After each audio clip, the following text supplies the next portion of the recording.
आम्ही आज्ञा दिली आहे, आता ती कशी पाळायची आहे तुमचं तुम्ही बघा. आम्ही प्रत्येकाला तितकंच दुःख आणि ध्येय देतो जे त्याच्या आवाक्यातलं असतं.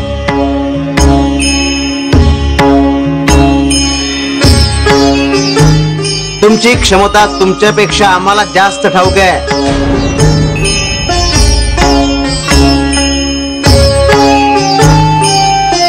जेव्हा आपल्या नाकातोंडात पाणी जातं तेव्हा आपण प्रयत्न करतोच ना. तेव्हा चालतं ना डोकं. होय स्वामी. मग आता पण चालव. बाळा, तू तुझ्या मनाशी आणि हेतूशी प्रामाणिक राहा. तुझ्या भोगांची तीव्रता आम्ही कमी करू. तुझ्या आयुष्यात अजून खूप आनंद बाकी आहे. या इतकुशा संकटाला घाबरून चालेल कसं? आधी तुझा विचार मागे घे. घेऊ नकोस, मी तुझ्या पाठीशी आहे.